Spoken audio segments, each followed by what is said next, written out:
Welcome everyone to Dear Self Live. My name is Cindy Teevens. I'm author of Alchemy, How to Feel Good No Matter What, and The Happiness Lie, What Generations Have Been Told That Makes You Unhappy. And today's topic is money. A lot of people have been asking for this topic, so I decided I would at least start off with that, and then we'll get into any open-ended question and answers about any subject whatsoever. So, money.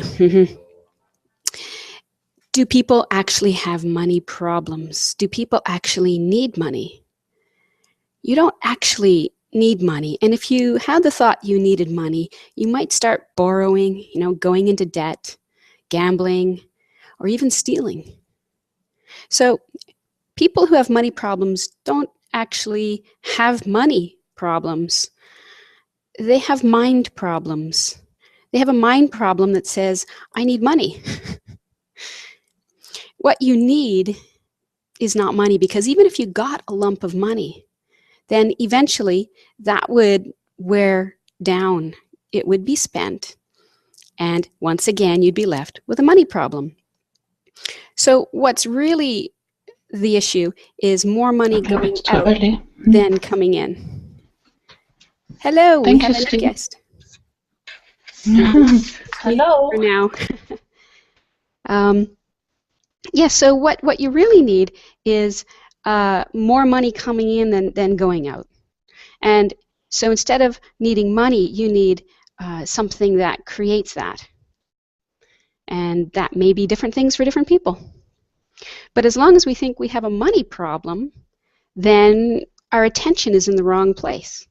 We'll be thinking about money, looking for money, stressed out about money, trying to borrow, do whatever we can to get money. And you may get a temporary solution, but in the long run, you've just caused more issues. So there's no such thing as a money problem. There's always a mind problem. I remember years ago when I didn't know this, before I learned this, and I was in business, and the discovery of joy happened to me. And I really had no interest in doing anything else other than talk about this and share it. And I actually quit doing what I was doing. Not that it was making a lot of money anyway, but my attention was fully on this, and I just couldn't stop writing the book. I couldn't stop talking about it for a whole week, and I got to the end of the week, and I got a lot done. I got the book written, I got a website up, and I looked back, and I said, but I didn't make any money. And so that seemed to be a decision point. What am I doing? And that day, a client who had contracted to do some work with me a long time ago, but they never got going on it for some reason or another, they called me. And I just knew in that instant, I'm not doing that. I don't know how this is going to work out. I don't know where the money is going to come from, but that's not what I'm doing. And as a result of that, the little money that I was making did peter out. But there was a client who owed me some money, quite a lot of money actually, $7,900 worth. And it was due to come in on a certain date. And so I thought, well, I'll be okay until then, and then things will go well. Well, that date came and went, and my client didn't pay it. And I was getting the impression they were never going to pay it, or they wanted to pay less than what was agreed. And that was not acceptable. But what happened was I got behind on the bills. And I remember distinctly one day driving down the road. I was fine 1 minute, and then the next up came this thought, you don't have that check. You can't pay the bills. All these thoughts, one after another, and I started to feel really bad very quickly. And it was one of the few times that I remember actually using the practice I call alchemy to shift my state. So I asked myself the first question, what do I want? Oh, I want that check. All right, how does having that check feel? Respected, safe, valuable. All kinds of things came. Those were the things I really wanted. And I started to shift state. And even as I was driving down the road and my state shifted, then a realization came. Well, geez, for all I know, that check may be in the mail right now. And I think I don't have it. I have this thought, I don't have it. Or for all I know, that the check is being, written as I clock kilometers. So in that moment, there was the very clear realization that this was suffering for no reason, completely imaginary. And when we suffer like that over completely imaginary things, we tie ourselves into knots. And then when we're tied into knots, we are not very creative. We're not very motivated to deal with what we need to deal with. And so mind plays a huge role with regard to money, if not complete role. And you can shift your state and feel good even without money.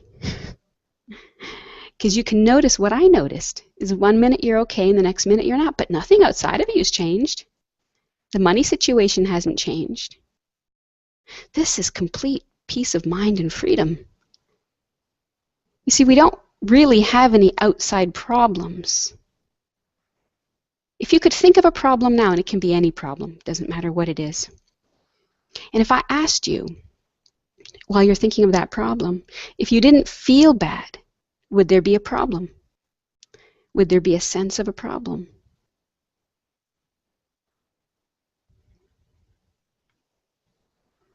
Most people say no, no sense of a problem. I mean, there's still things you want to do, things you need to do, but no sense of a problem while you're doing them. So you see, our problems, our ideas of problems come from a bad feeling, not what you do or need to do. So you can go about your business doing whatever it is you need to do, regardless of how you feel inside. And that's what's going to happen. You're going to do what you need to do.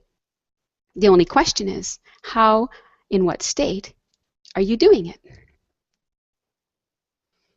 Feeling good or feeling bad? Which one is more likely to be resourceful?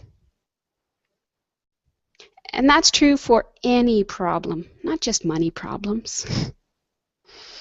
Any problem. Perceived problem.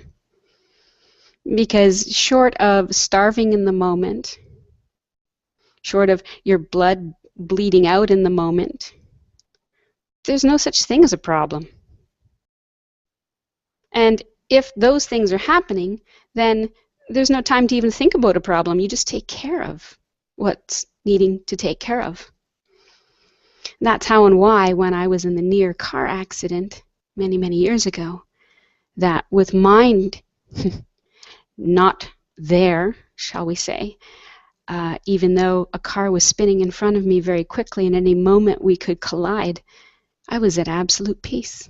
Never been more peaceful in my life at that point. Was there a problem? Actually, no. There wasn't. If there was a collision, there might have been something to do. Still not a problem. But there wasn't a collision. It never happened. And see, so mind always suffers about what has never happened. It's always about fear of the future based on some pain from the past.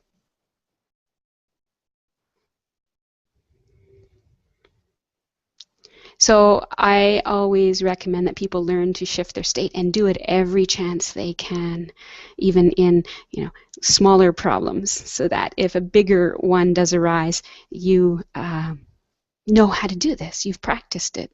It's available to you. I'm going to see if we have any questions on the board. We do have the live broadcast appearing on my website at alchemylovejoy.com, and we have some people there watching. Hey, hi. Feel free to type any questions in the chat box, and I'll answer them for you if you like, about any subject whatsoever, because that's the other part of this program, is an open mic sort of question and answer time period. So I'm going to go to my guests online and welcome them, and thank you for coming. And if anybody has a question or comment, feel free to unmute yourself. And just a note to the people on the website where the chat box is, that you'll see a link there to the Expose the Ego program, which will be closing in a day. You see 24-hour countdown there. So if you want to join that program, click on the yellow button and you will get all the information you need. It's being closed because my whole business model is being reworked. Things are changing fast here. Some exciting things coming up, but this opportunity for the Expose the Ego program will only be available for about another 25 hours. Any questions at all? Throwing it open to everybody. Just checking the chat box. And I'll type something in there.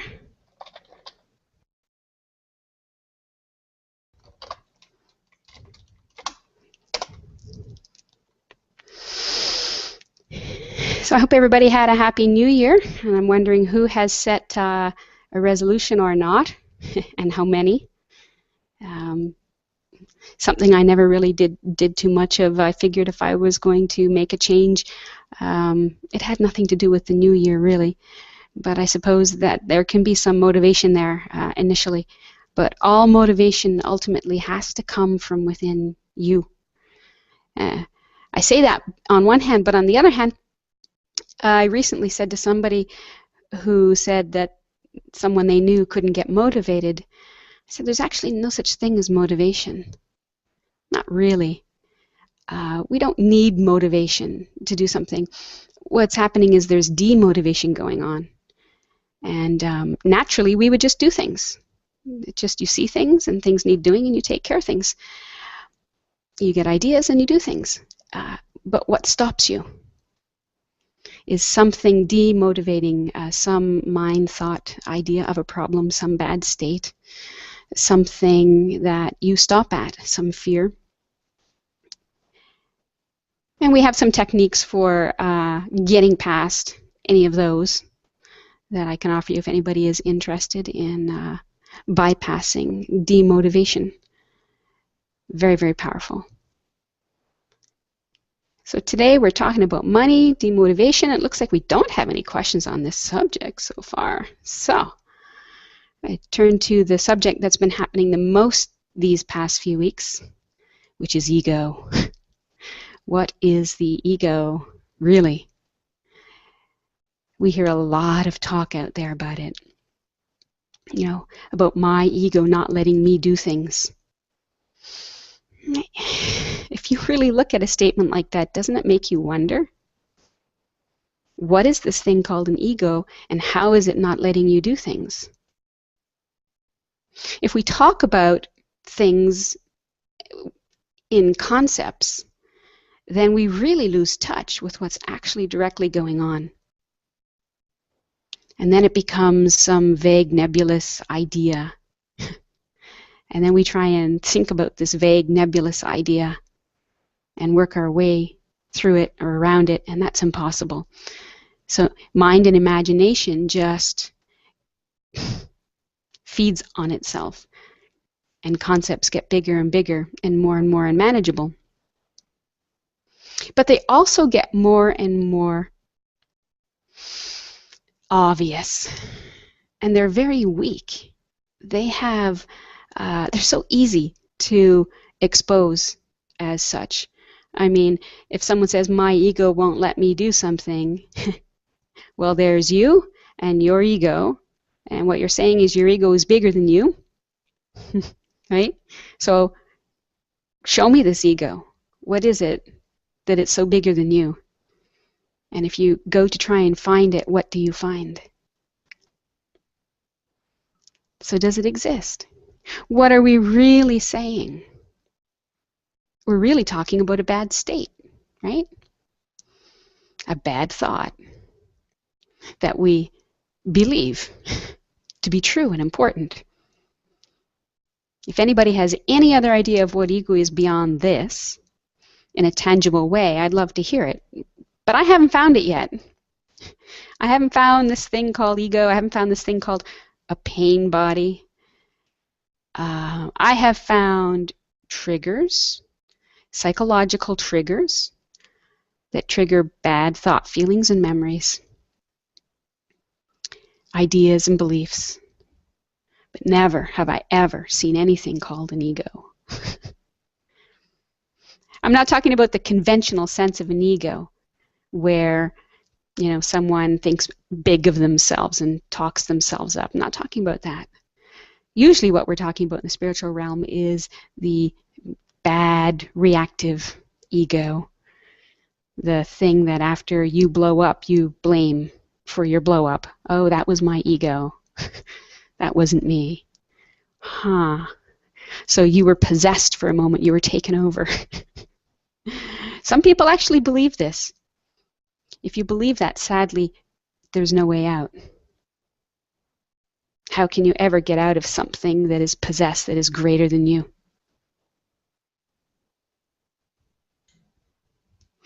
But if you looked closely at what's actually going on, you can't find an ego. You find you and a thought and a feeling, maybe an image, maybe a memory.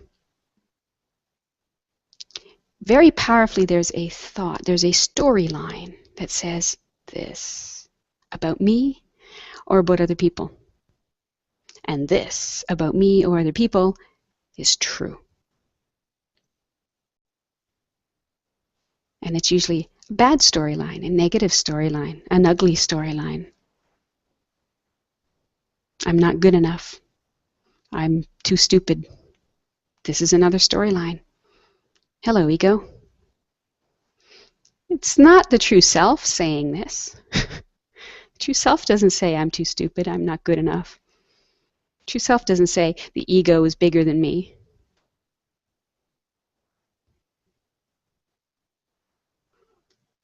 So the ego is a chameleon charading as you.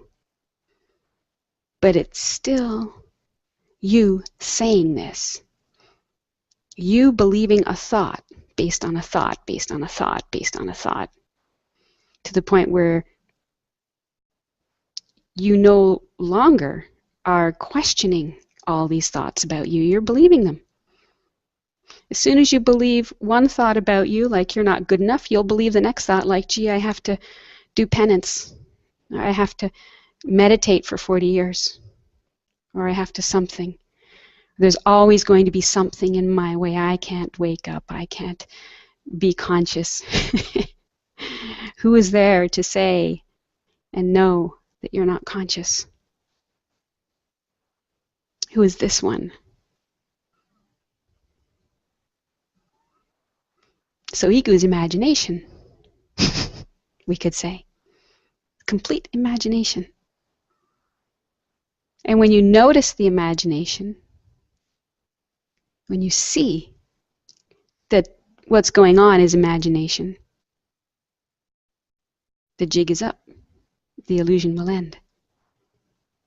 The thing is, it's not just thought, it's feeling. Thought creates a feeling. Sometimes we can say, yes, thought is, imagination. It comes, it goes. It's not me. I see it. But it leaves a feeling. And if we're putting our attention on this feeling, we think we are angry, or we are depressed, or we are sad, or whatever feeling is there, we can identify with that as well. It's really strange, we don't go around identifying as a cup. We don't say, I'm this cup here. But we'll say, I'm that thought, or I'm that feeling.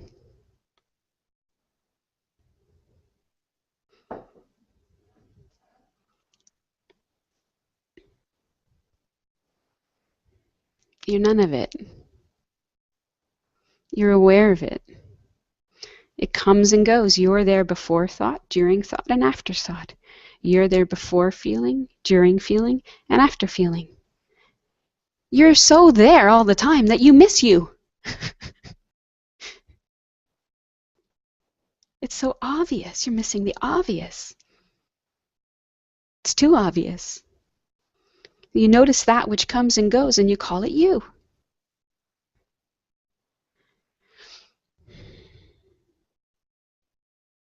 So really, ego is failing to inquire into what is going on, what is actually going on.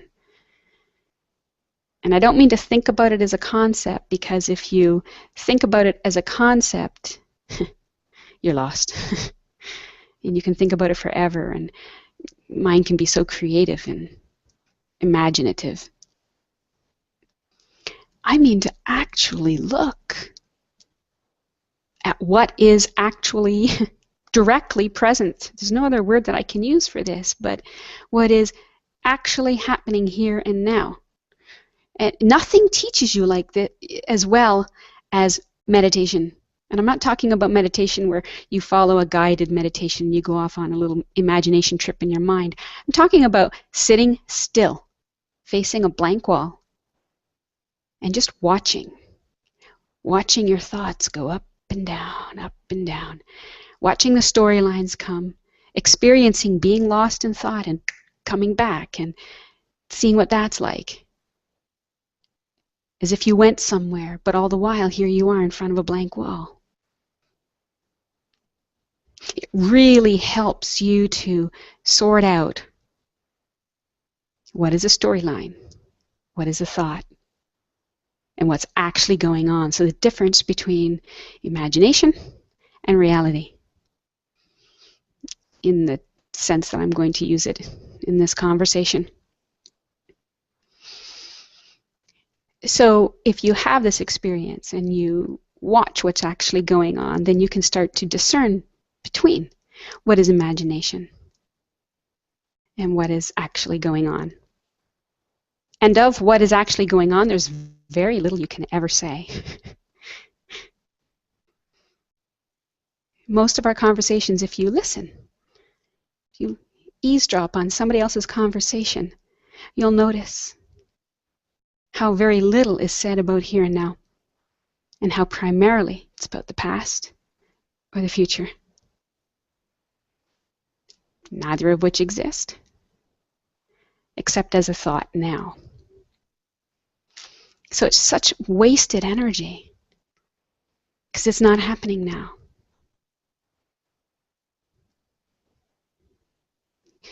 I don't have enough money. This thought. Is that about now? Or is that about the perpetual future? Sounds like the perpetual future, right? Is that what you want to live?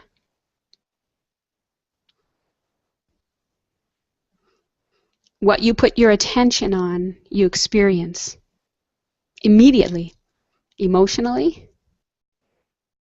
and then that's all you can see. And so how do you expect to see any more other possibilities?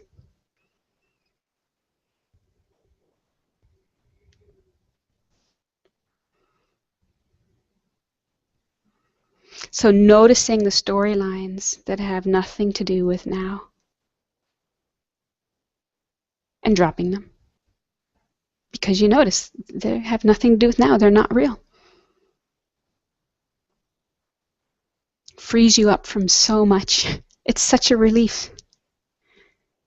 You'll say precious little in the beginning. When I do the expose the ego technique with people, they're shocked. And they get very quiet. And I just wait. And after a while, mind wants to say something. It so wants to keep moving and keep the storyline going. But then you see that. And you know that's not me. And you know that that's the cause of all the problems. Because without it, there are none. No sense of a problem. And so it's becoming accustomed to this stillness, this peace, to valuing it more than the nattering mind. When you do that, the mind will then start to take its place in the background, not in the foreground. But if you don't do this, you keep bringing mind to the foreground, and then it looks so big and omnipresent. Sort of like, I don't know if you've ever driven, if you remember learning to drive a car. Muji uses this example. I love it. When you first learned, well, when I first learned to drive a car, I remember the first time it rained, and I had to put those wipers on, and it was like whoosh, whoosh, whoosh, whoosh. The car was kind of swerving a little all over the road. I didn't know where to look. It kept drawing my attention. And this is what happens when mind is in the forefront and you think it's so important. You get jerked around. You know, mind's not jerking you around. You're doing it. Until you learn to pay attention to what matters. You learn to pay attention to the road, not to the wipers. Same thing with mind. Learn to pay attention to reality. And you can use your body for that. Just becoming aware of the feet, the top of the head, the vision, the breath. Now you're aware of here and now. And thoughts recede into the background.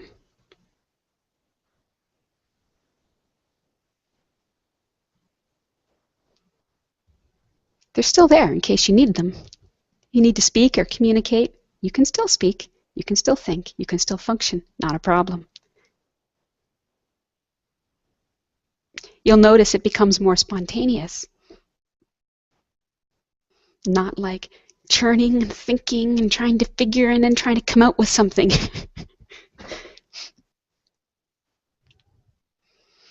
takes a lot of effort. This is effortless. It's natural.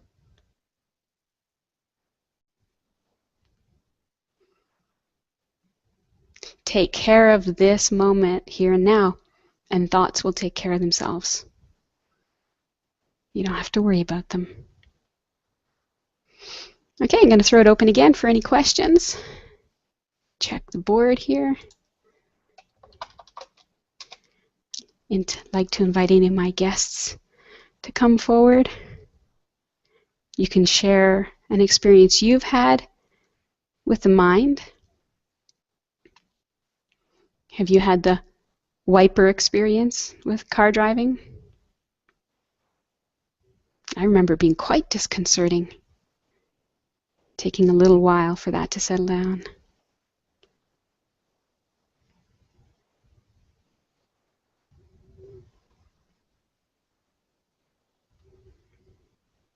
Okay, so what can you do when mind keeps coming forward and you don't have enough money? You have too much debt. You can't pay the bills. Oh, I have a question coming up here. Good, great. A large one. Just going back to the subject of money.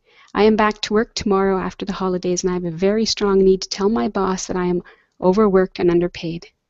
I am a student of ACIM, that's A Course in Miracles, and I have been giving this situation up to the Holy Spirit all last year.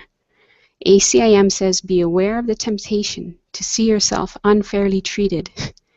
And I know I have set this situation up myself, and that there is no one else out there but me. But I keep getting angry thoughts, and when I think of the perceived unfairness my boss is mirroring back to me, is this just my own sense of lack of self-worth projected onto my boss?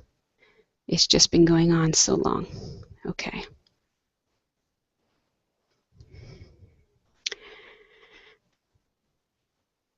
Yeah, the danger with linearly thinking about seeing yourself unfairly treated.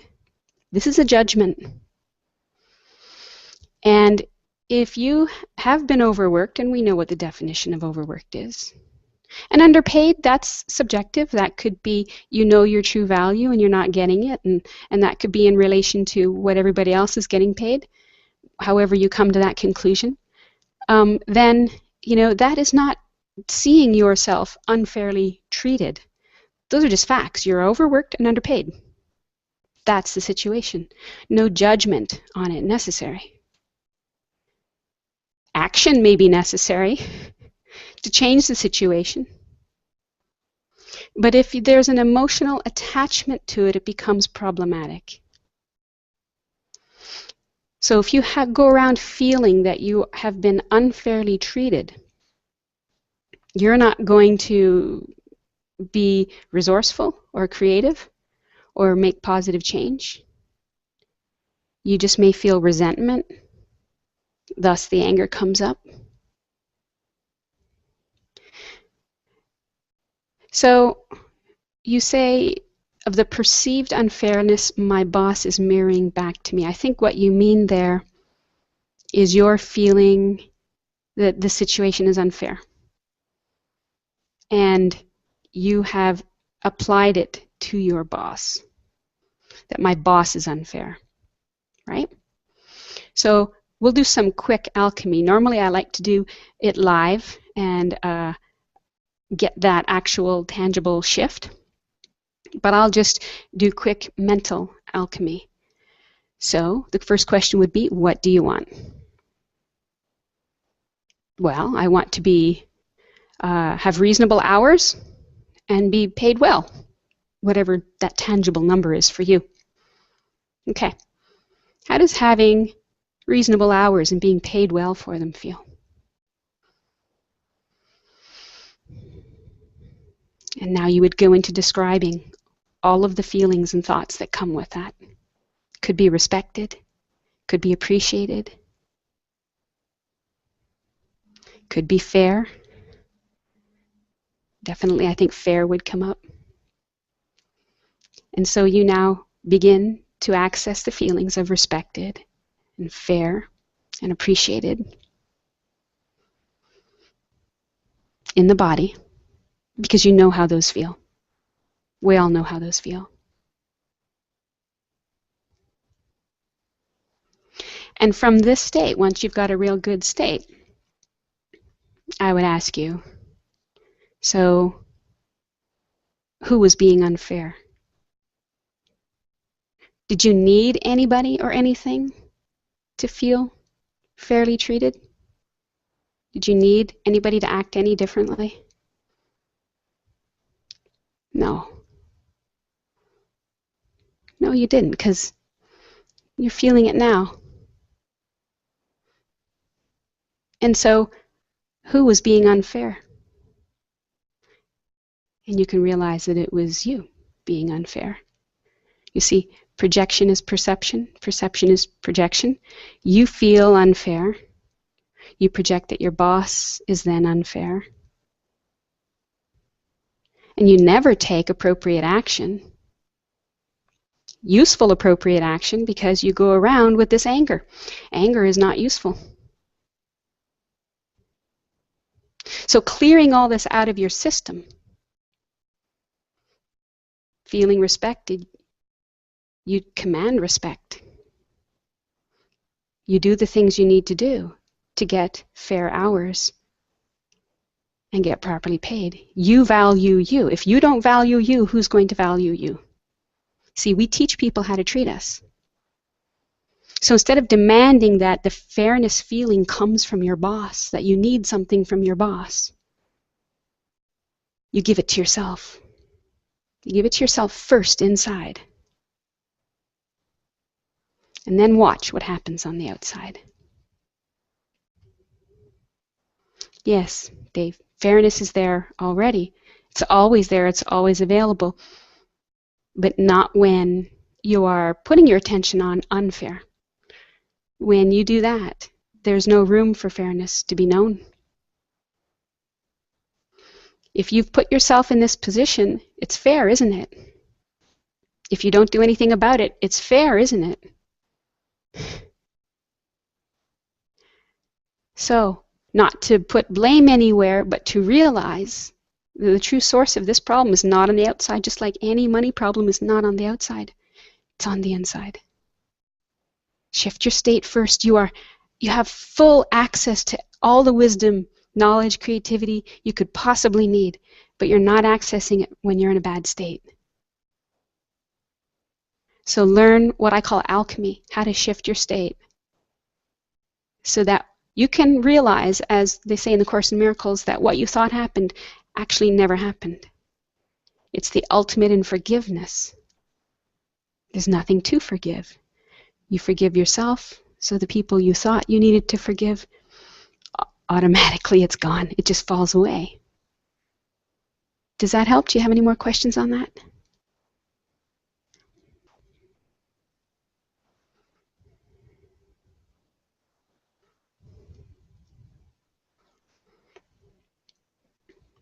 Just wait for the chat box type there, reply.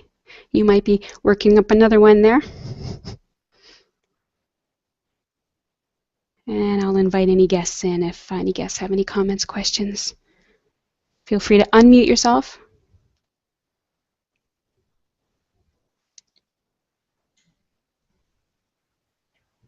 Cindy? Yes. I think what you said, that to do it in person, Yes. has a far, you just get it. It just happens. It just happens. When you talk over air, it's not quite the same happening, if I could say that. Yes, yes. So, I agree.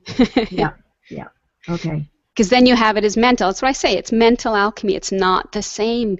The power is in the shift. You have to do the shift. Okay. So I know that some people, when they ask this question, they'll get a little bit of a shift inside, just enough to have a glimpse of what we're talking about and how it works. And I hope that, sparks the interest to actually do this live with somebody somewhere sometime to get a real fundamental final shift, because what it does, if you do it properly, it affects detachment from the idea that you ever need anything. You see, what happened to me was it was such a violent in your face shift, it couldn't be missed. What it did was it broke my fundamental belief that anything hurts me or makes me feel good. And that was not a loss. That was the biggest gain ever. That was my freedom and inner peace. And so, yeah, I thoroughly appreciate and thank you for that comment, and emphasize, yes, you can get the cheat sheet on how to do this on my website at Alchemy Love Joy. But the best thing is to do it with somebody else who knows how to walk you through it, so that you can have that major shift. And if you get a strong enough one, or if you get enough of them over time, gradually, this belief that we're not even really consciously aware of most of the time, that other things, people or events hurts us, that gets destroyed. It gets eaten away until one day it just falls away completely. And then you engage and indulge in love, joy, and bliss continually for no reason. At least that's what I did. Thank you for offering that comment. Hey, he says he had a good glimpse. All right. Very good. Yeah, I really try to make this actual, tangible, not mental, because the mental process is so weak. It's sort of like trying to use positive thinking and forcing it onto, forcing a good thought onto a bad feeling. Anybody ever try that? First of all, it doesn't work. You might feel worse. And, second of all, you're not going to believe it.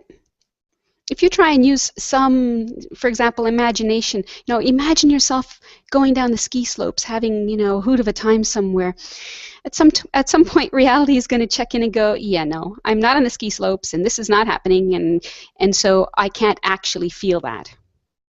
You see, there is an attachment to the thing. If you don't have it or you're not doing it, you think you can't feel the feelings that you have attached to it. But those feelings were not part of the ski slope. They don't exist in the ski slope. They never did. Even when you were on the ski slope, where did they exist?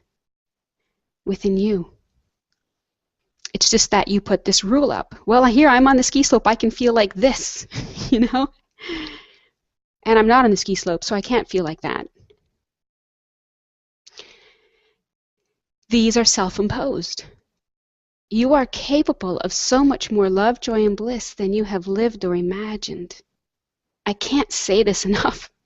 It was mind-blowing to me. I mean, I was like a kid in a candy store going around indulging everywhere I went. I was on this blissful high with this discovery of, oh my God, my joy's not limited by anything or anyone. But I can say that to you and you have it as mental knowledge, but that's nothing. It's absolutely nothing. You have to have this real, live, tangible, inarguable experience at least once, maybe sometimes more than once, in different contexts, until you will come and confirm for yourself, to yourself, yes, this is true. Nothing gives me my joy. Nothing hurts me. If I'm hurting, I'm putting my attention on something that feels bad. Period. End of story. It's that simple.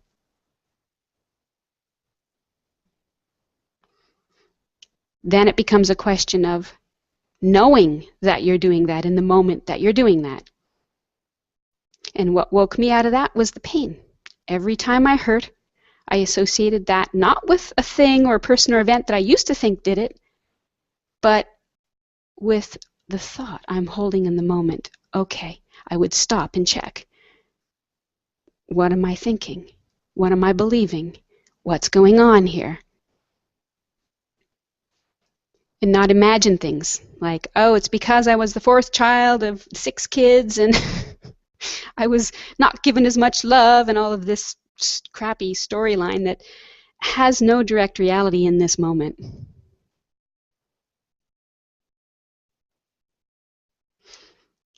You know what? New Year's resolutions people make, they make up a new story about themselves.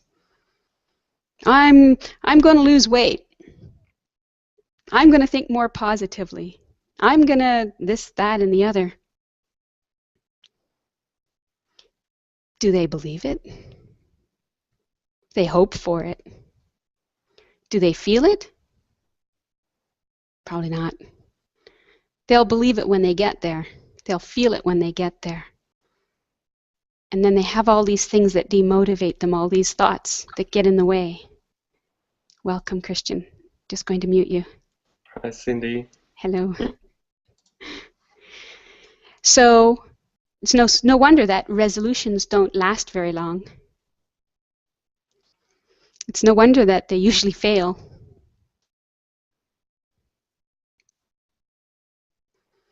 You have so many things demotivating you that you believe in.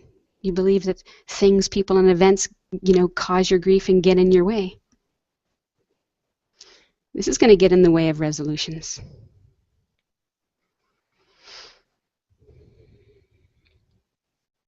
And you don't know that the joy is within, that you can access it any time you want to. So yeah, your resolutions really don't have much of a hope, much of a chance with both of those going on. So I call this the happiness lie. The belief that things, people, or events make us happy or unhappy. And we've been raised in it. And generation after generation has handed this down. And we've all bought into it, and we've all sold it to the next generation. I refuse to sell it anymore. The lie stops here. Peace, love, joy, whatever you want has only ever been within you. It has never been anywhere else. It never will be anywhere else. So we can stop running like a mouse on a wheel. Just turn within. You'll find whatever you want there.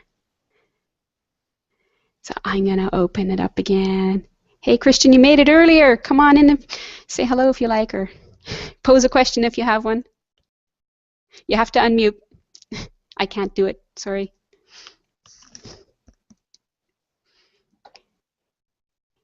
I need you to go to the top, and unless you don't want to talk, that's okay too. Put your thumbs up if you want to talk and you're trying to get in here. It looks like you want to unmute. If you want to unmute, go to the top with your mouse and the Okay, micro. I'm fine. Hey, You there hear me? you are. Welcome. Hi. Hey. Glad you could make it. Yeah, I just had to bring my children to bed, and now I'm here. All right. So we have 15 minutes left, and I just want to repeat that the Expose the Ego program is going to be closed in 25 hours.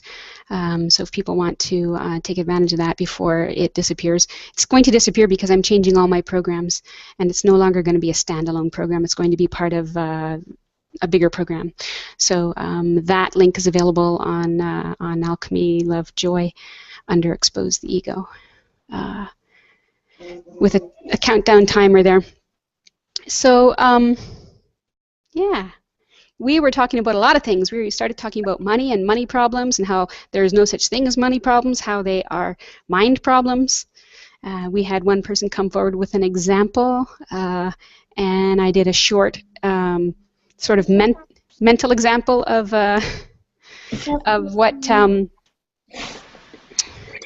what alchemy is. I'm going to mute you there again, Christian, because of the noise. Sorry.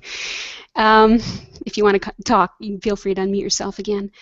Yeah, we did an example of a mental example of how to shift and emphasize that it's not the shift. It's not as good. It won't be as freeing, but just to give an idea of how it works. And put the invitation out there to join a group or a program or something to get some more hands-on, one-on-one, because you really don't get this until you've had that experience.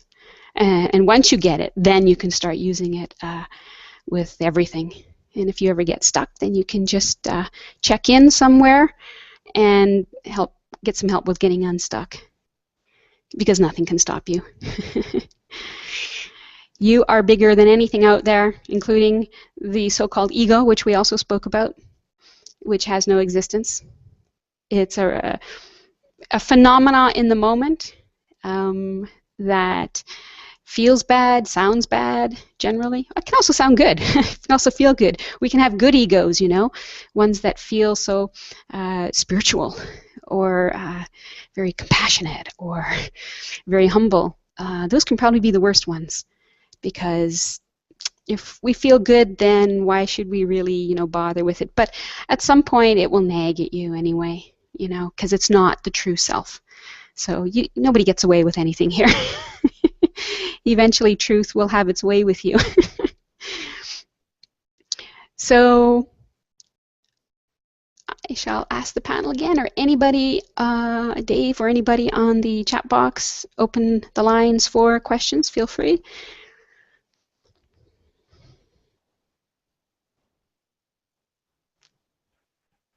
Cindy? Yes. Welcome. Okay. I just want to say, for all the ACIM people out there, you know as well that I have been doing ACIM for a long time. Yes.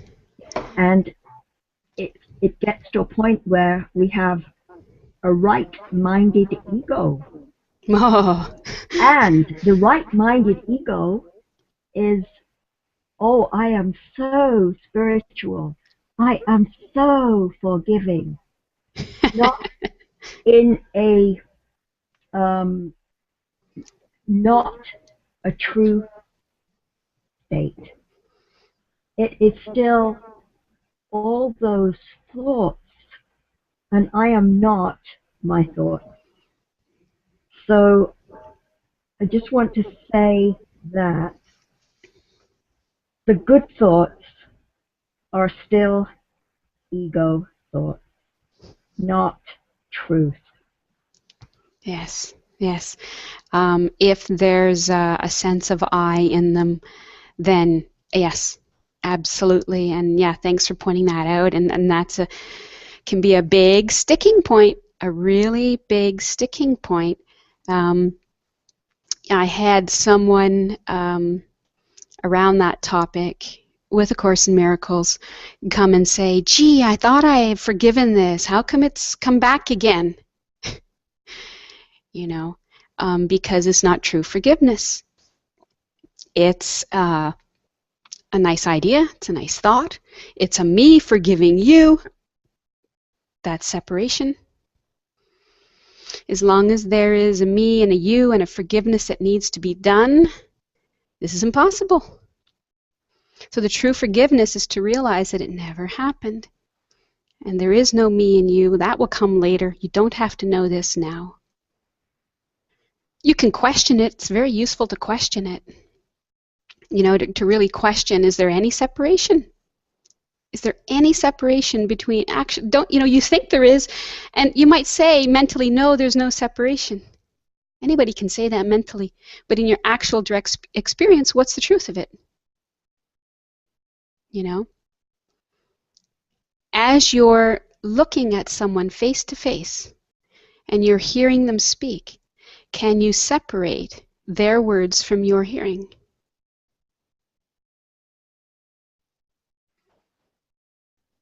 Try and do that. You'll find you can't.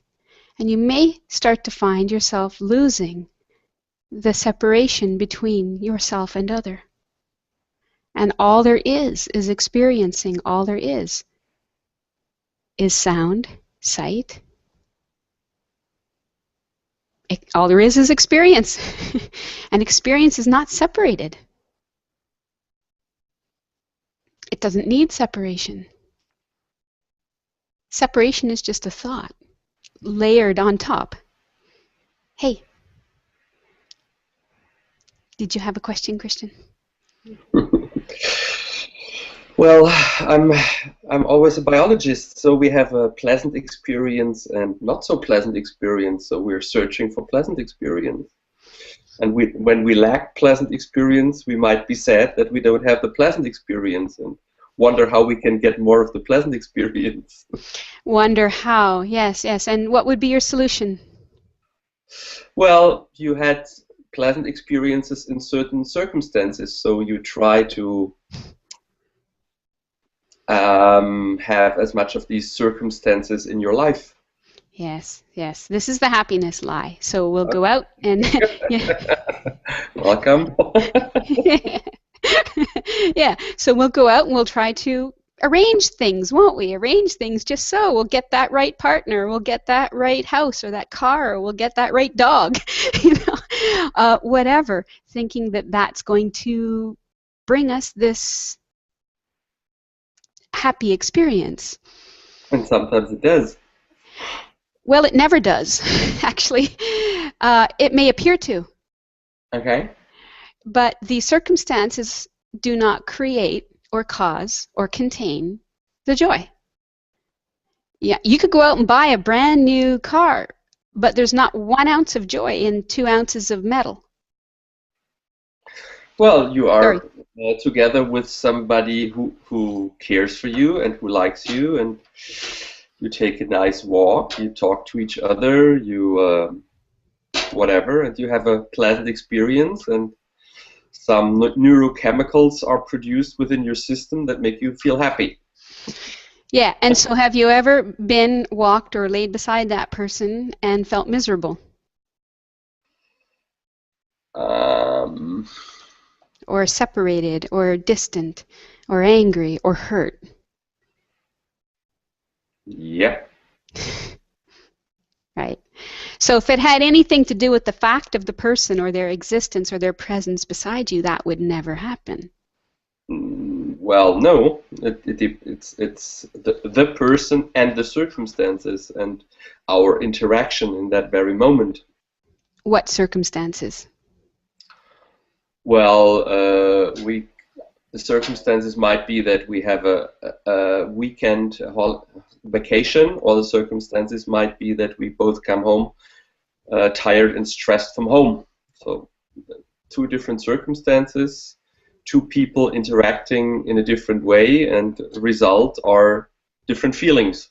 Have you ever stayed up all night with love and joy and gone to work stressed and tired, but not been unhappy? Yeah. Yeah. So does stressed and tired have anything to do with it?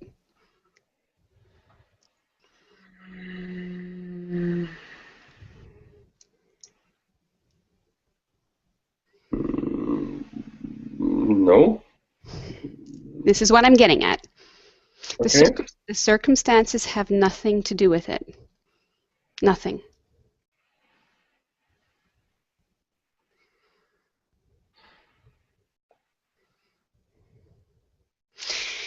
What it has to do with, solely has to do with, are the thoughts that you're putting your power of attention on. So if you're beside somebody and you're having these nice thoughts that you're believing, oh, this is so wonderful, isn't this so nice, this is so fun, isn't she so pretty, isn't she so kind? Okay, you're putting your attention on these thoughts and you're generating a nice feeling. And if you're walking beside the same person and you're thinking, isn't she mean, isn't she ugly, she's just not what I thought she was, I don't know, what happened to her, she's changed, then this will be the experience that you have.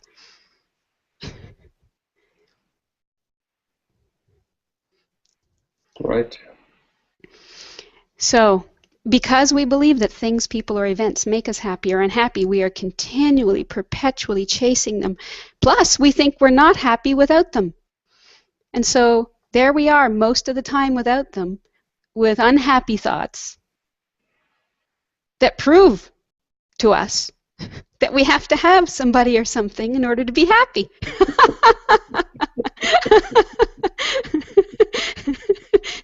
It's insane. What? Got me there. Yeah, okay. So it's sort of like, banging yourself on the thumb with a hammer. Oh, that hurts, that hurts, that hurts, oh, that hurts. And then you stop and you go, oh, I feel so good. Why does it feel so good? Because you stop banging yourself. Okay?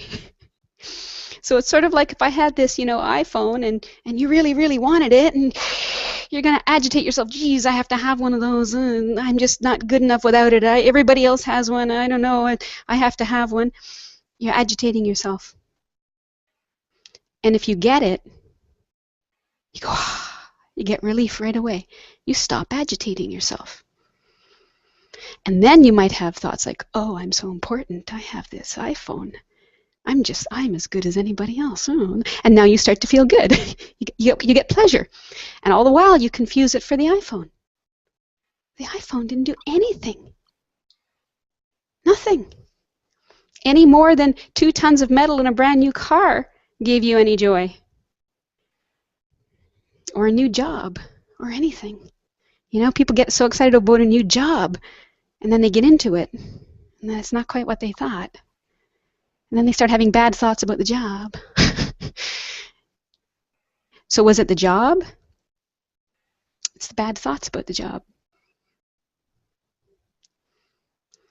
So you are completely and utterly free, no matter what the situation. And I know that goes against the grain that we've been raised with, but it's a false grain. It's a lie. Well, what you're basically saying is drop the ego. Well, it depends on your definition of what ego is, and we've been talking about that before you came online, so maybe you want to watch the beginning of that. But yeah, if we get this idea we need to drop ego, it's sort of like this idea, I need money, which we've been talking about too. You don't need money. If you got money, you'd still have the same problem after that money ran out. You need something else. But as long as your attention is on money, you're not going to get the something else. So, that would really solve the problem permanently. So as long as your attention is, this thing called ego, I'm going to have to find my ego. And first you have to find it. And good luck with that. And then once you found it, and nobody's ever found it, then you have to fix it. And so nobody's ever fixed it. It's a little insane, really. What I'm talking about is noticing what happens in your direct experience. It's nothing nebulous. It's nothing vague or complicated. It's what's going on right here, right now. You're feeling bad. There's something you're wanting. Feeling bad comes from wanting. Wanting feels bad, which is different, completely different from desiring. And I don't mean desire. There can be a negative sort of connotation with desire too. Desire I call love. So you can love something, and that feels good. But if you want something, this is a sense of lack, and that feels bad. So as long as you're wanting something that you don't have, you feel bad. And then if you get it, you'll feel good. And that's where the confusion comes in, because you think the thing gave it to you. It's what you quit doing inside and what you started doing inside that made you feel bad and made you feel good. And you can do that anytime without the thing. This is good news. This is good news. This is why I encourage everybody to seek joy within, not in the future, not in a thing, not in a person, not an event. Seek joy here and now. It is here. If you seek it, you desire it, not want it, but you love it, you will have it right here, right now. You will not be denied. And this is a much healthier place from which to launch into any relationship. If you go into a relationship because you wanted something from somebody, you're setting yourself up and them up for failure. You will expect them to make you happy. They will expect you to make them happy. And sooner or later, that whole illusion is going to come crashing down. I agree. Been there, done that, right? Yeah. But if you make this discovery that you are self-fulfilling, that you are all you ever need or want, and you give it to yourself, then you have much more to give. You have nothing to need, so you're never at risk. And you're free to come and go. You're not going to stay in a bad relationship if it turns to be bad or just not what you wanted, because you don't need to. There's no need. You don't need anything from it. It's very peaceful parting if there's a parting. All the drama comes from the need. People say love hurts. I'm sorry, love never hurts. Love itself is beautiful. What hurts is the attachment, the pain, the need, the want. And we have to grow up out of this. It's about time. So we touched on a lot of subjects today, which was really fun. I want to thank everybody for joining and contributing and asking questions. And I'll be here next week again, Sunday, 3 p.m. The Expose the Ego program will not. I don't know what will be available, but it will not. So if you are interested in this, take a look on the website. And until then, for the next week, seek joy and enjoy the joy just because you can. Okay.